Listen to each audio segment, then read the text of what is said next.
श्री विष्णु जी, श्री शिव जी के माता पिता की जानकारी। तत्व ज्ञान के अभाव में सदियों से हमारे तमाम धर्म गुरुओं ने, आचार्य शंकराचार्यों ने ब्रह्मा विष्णु महेश जी के विषय में हमें यही बताया, यही पढ़ाया, यही समझाया कि ब्रह्मा विष्णु महेश ही इस सृष्टि को चला रहे हैं। ब्रह्मा जी सृष्टि की उत्पत्ति करते हैं, विष्णु जी इसका पालन पोषण करते हैं और शंकर जी फिर संहार करते हैं। ये तीनों देवता ही सर्वश्रेष्ठ हैं, इनसे ऊपर कोई भगवान नहीं है, कोई परमात्मा नहीं है। अब भाइयों और बहनों विचार करो, ये तीनों देवता भी सर्वश्रेष्ठ कहाँ हुए जो इन तीनों देवताओं को एक एक कार्य करना पड़ रहा है। अगर यही सर्वश्रेष्ठ परमात्मा होते तो ये सारा का सारा कार्य तो इनमें से अकेला कोई एक ही कर लेता, लेकिन तीनों देवताओं को अलग अलग कार्य करने पड़ रहे हैं। जीवों की उत्पत्ति का कार्य श्री ब्रह्मा जी कर रहे हैं, जीवों के पालन पोषण का कार्य श्री विष्णु जी कर रहे हैं और अंत में मारने पीटने का, संहार करने का कार्य श्री शंकर जी कर रहे हैं। तो ये फिर आधे अधूरे हुए, ये कंप्लीट कहाँ हुए? अगर कंप्लीट होता तो इनमें से कोई एक ये सारे कार्य कर लेता, क्योंकि परमात्मा तो समर्थ होता है, सक्षम होता है। तो भाइयों और बहनों, हमारे धर्मगुरुओं को हमारे ही धर्मशास्त्रों का ज्ञान नहीं था, क्योंकि ये ज्ञान तत्वदर्शी संत की शरण ग्रहण किए बिना नहीं हो सकता। हमारी बुद्धि नहीं खुल सकती। हम सब जीव कैटेगरी के प्राणी हैं, वो चाहे हमारे धर्मगुरु हो, चाहे 33 करोड़ देवी देवता हो, चाहे ब्रह्मा विष्णु महेश हो, हम सब जीव कैटेगरी में हैं। और ये कार्य स्वयं परमात्मा ही संत रूप धारण करके, तत्वदर्शी संत का रूप धारण करके, वो परमात्मा परम अक्षर ब्रह्म, सच्चिदानंद घन ब्रह्म, वो कबीर देव, वो परमेश्वर स्वयं ही इस भेद को आकर खोलते हैं। बाकी जीव के बस की बात नहीं कि जीव इन शास्त्रों को पढ़कर, इनके सार को निकालकर अन्य प्राणियों को समझा सके या खुद समझकर सत भक्ति कर सके। तो आज से पहले तो भाइयों और बहनों, आप और हमारे लिए सदियों से यही एक बहुत बड़ी पहेली बनी हुई थी कि ब्रह्मा विष्णु महेश ये अजन्मा हैं, सर्वेश्वर हैं, महेश्वर हैं, इनके कोई माता पिता नहीं है, इन्होंने सबको उत्पन्न किया है। जबकि ये हमारे पवित्र धार्मिक ग्रंथ चीख चीख कर इस बात की गवाही दे रहे हैं। खुद श्री ब्रह्मा जी, श्री विष्णु जी और श्री शंकर जी श्री देवी भागवत महापुराण में स्वीकार कर रहे हैं कि भैया हम तीनों का जन्म और मरण होता है, हम नित्य नहीं हैं, अविनाशी नहीं हैं, और हमारे तो माता पिता भी हैं, और हम तो किसी और शक्ति के अधीन होकर एक एक कार्य कर रहे हैं। ब्रह्मा जी उत्पत्ति का, विष्णु जी पालन का, शंकर जी संहार का। और इन्हीं धर्मशास्त्रों को हमारे धर्मगुरु दिन रात चश्मे लगा लगा के पढ़ा करते थे, लेकिन वो निष्कर्ष निकाल कर ना तो खुद समझ पाए और ना आम समाज में वो सच्चाई पेश कर पाए। क्योंकि कबीर परमात्मा कहते हैं कि गुरु बिन काहू न पाया ज्ञाना, और ज्यों थोथा बुश छिड़े मूड किसाना। तो भाइयों और बहनों, अब हमें वो सच्चा गुरु मिला है, तत्वदर्शी गुरु मिला है, और अब उन्होंने सारे के सारे भेद निष्कर्ष इन धर्मशास्त्रों के निकाल कर टीवी चैनलों पर और पुस्तकों के माध्यम से सार्वजनिक कर दिए हैं। अब यदि किसी ने अपने आत्मा का कल्याण करवाना होगा तो इन धर्म ग्रंथों में लिखी सच्चाई को स्वीकार करेगा और सत भक्ति करके अपनी आत्मा का कल्याण करवाएगा। अन्यथा भाई इस काल के लोक में जन्म और मरण ये अटल नियम है, अटल सिद्धांत है। 84 लाख योनियां भोगो, 84 लाख योनियां भोगने के बाद परमात्मा का विधान है एक मनुष्य जन्म देता ही देता है।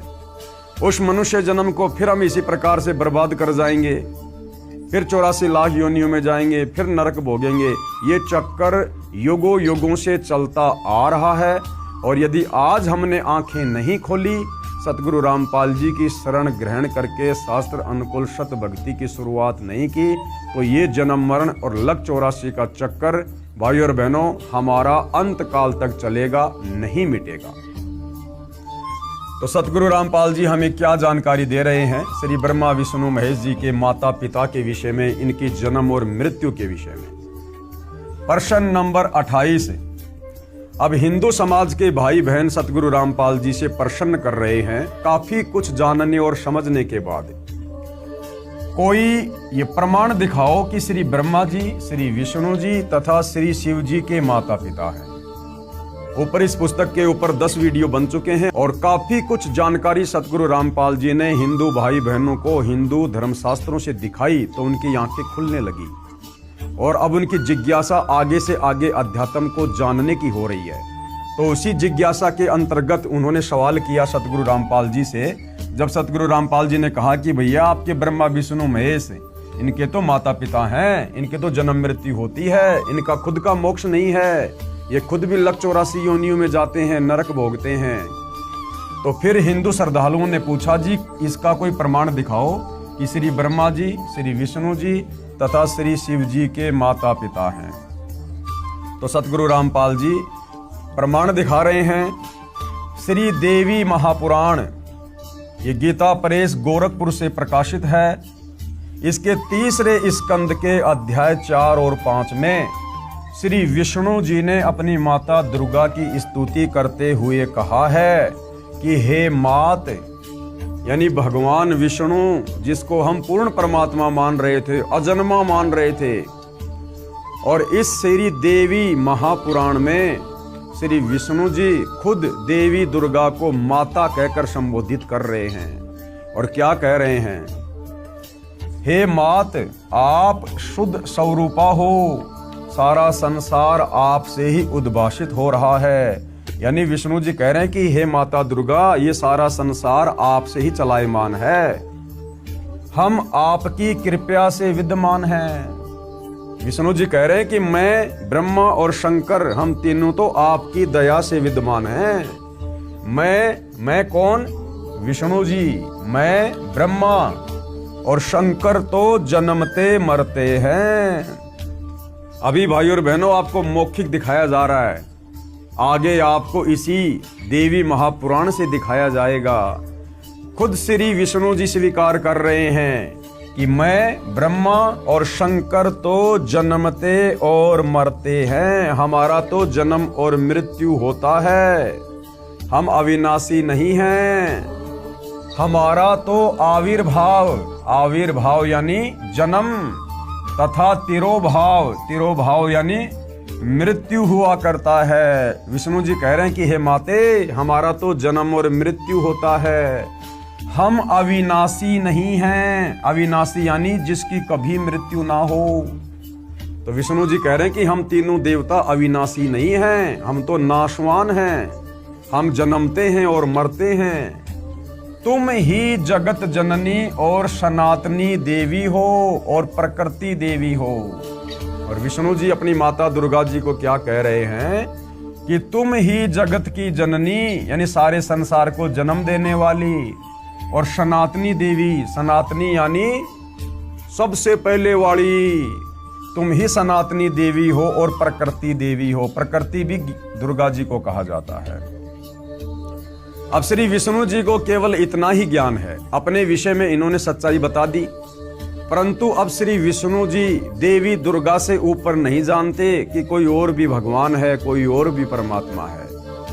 जबकि भाई और बहनों, आपको कल 10वें नंबर के वीडियो में इसी पवित्र पुस्तक से हिंदू धर्मशास्त्रों का हवाला देते हुए आप जियों को साबित कर दिया गया कि देवी दुर्गा भी राजा हिमालय को ज्ञान देते समय इसी देवी महापुराण में साफ साफ कह रही है अपने भगत हिमालय को कि और सब बातें छोड़ दे, यानी मेरी दुर्गा की पूजा भक्ति भी छोड़ दे और उस ब्रह्म की साधना कर जिसका ओम मंत्र है, तेरा कल्याण हो। यानी विष्णु जी तो देवी दुर्गा से ऊपर किसी को नहीं जानते और देवी दुर्गा अपने से ऊपर उस ब्रह्म की भक्ति करने के लिए कह रही है। और वो ब्रह्म यानी वो काल जो गीता का ज्ञान देता है, वो गीता जी में अध्याय 18 श्लोक नंबर 62 में अर्जुन को अपने से अन्य किसी और परम अक्षर ब्रह्म अविनाशी परमात्मा की भक्ति करने के लिए कह रहा है। तो भाइयों और बहनों, हमारे धर्म गुरुओं का अध्यात्म ज्ञान तो घुटनों में था, घुटनों में। और श्री ब्रह्मा विष्णु महेश को भी आध्यात्मिक ज्ञान नहीं था कंप्लीट। अगर श्री विष्णु जी को वेदों का ज्ञान होता, कंप्लीट आध्यात्मिक ज्ञान होता, तो देवी दुर्गा को सनातनी देवी कहकर संबोधित नहीं करता। तो क्या कह रहे हैं कि तुम ही जगत जननी हो और सनातनी देवी हो और प्रकृति देवी हो। अब शंकर भगवान क्या कह रहे हैं भाइयों और बहनों, अब शंकर जी के भी आध्यात्मिक ज्ञान का निष्कर्ष आप जियों के सामने है कि शंकर जी को कितना ज्ञान है। भगवान शंकर बोले, हे माता, यानी शंकर जी भी दुर्गा जी को अपनी माँ कहकर संबोधित कर रहे हैं। अब देख लो भाइयों और बहनों, हमारे धर्मगुरु कहा करते थे कि देवी दुर्गा का कोई पति नहीं है। अरे पति नहीं है तो देवी दुर्गा ने फिर ब्रह्मा विष्णु महेश ये तीनों पुत्र कहां से उत्पन्न कर दिए। और देवी दुर्गा अगर शादीशुदा नहीं है तो फिर मांग में सिंदूर क्यों भरती है, माथे पर टिक्की क्यों लगाती है, 16 श्रृंगार क्यों करती है।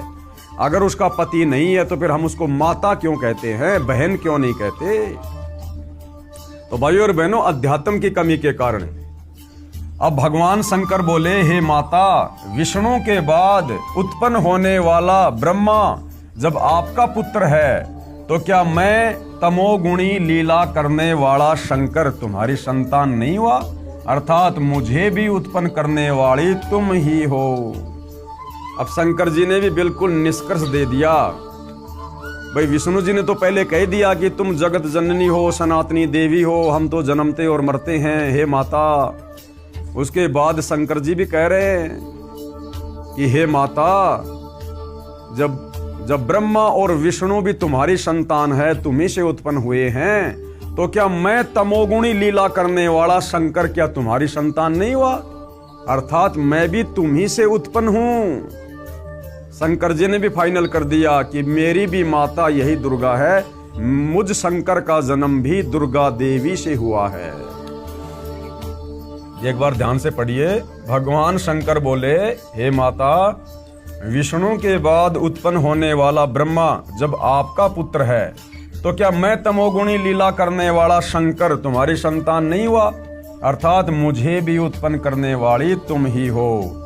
इस देवी महापुराण के उल्लेख से सिद्ध हुआ कि श्री ब्रह्मा जी, श्री विष्णु जी तथा श्री शंकर जी को जन्म देने वाली माता श्री दुर्गा देवी अर्थात अष्टंगी देवी यानी 8 भुजा वाली देवी है और तीनों नाशवान हैं। और ये तीनों ब्रह्मा विष्णु महेश तो नाशवान हैं, क्योंकि जिसका जन्म होता है उसकी मृत्यु भी होती है, वो अविनाशी नहीं हो सकता। अब भाइयों और बहनों, आपको ये प्रमाण दिया जाएगा, हिंदू धर्मशास्त्रों से प्रमाण दिया जाएगा। पेश है श्रीमद् देवी भागवत यानी देवी पुराण, इसके 3रे स्कंद के अध्याय 4 और 5 से संबंधित प्रकरण की फोटोकॉपी।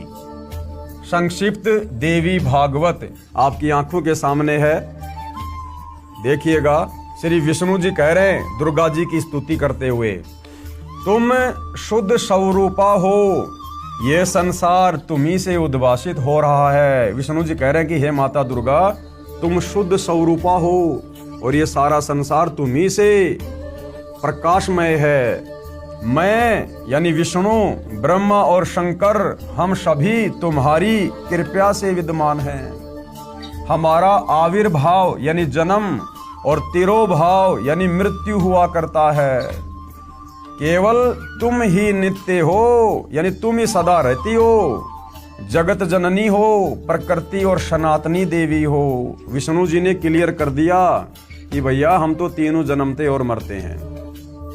अब भगवान शंकर क्या कह रहे हैं? शंकर जी कह रहे हैं, भगवान शंकर बोले, देवी, यदि महाभाग विष्णु तुम्ही से प्रकट हुए हैं, यदि विष्णु जी का जन्म तुम्ही से हुआ है, तो उनके बाद उत्पन्न होने वाले ब्रह्मा भी तुम्हारे ही बालक हुए।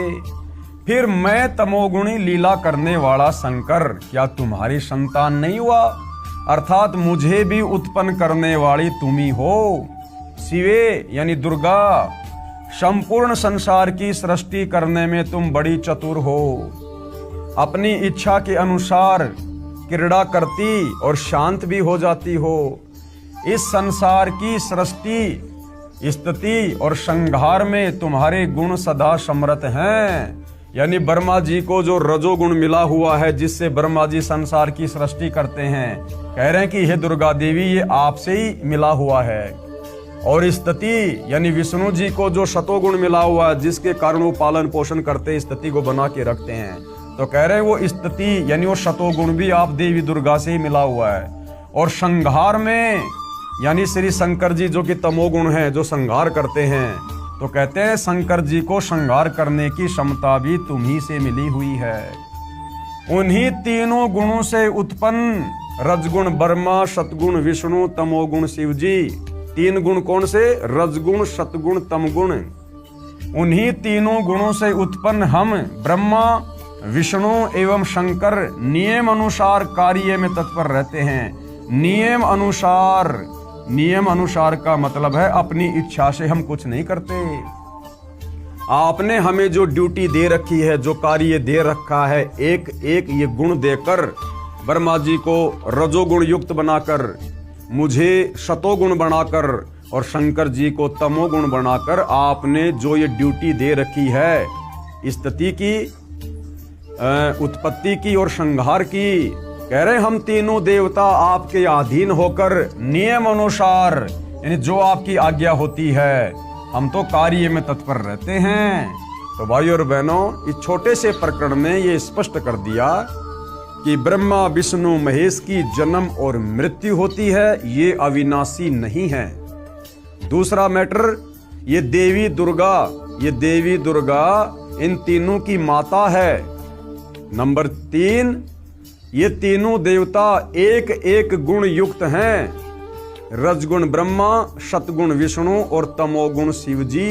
इतने सारे कंसेप्ट इस छोटे से प्रकरण में क्लियर कर दिए हैं। जो भाई ये सवाल कर रहे थे कि भाई दिखाओ हमें कोई प्रमाण कि ब्रह्मा विष्णु महेश की माता कौन है, तो भाई हिंदू धर्मशास्त्र में जिसकी कथा हमारे धर्मगुरु आए दिन करते रहते हैं, श्री देवी महापुराण, इसी में साफ साफ आपको लिखा हुआ दिखा दिया है।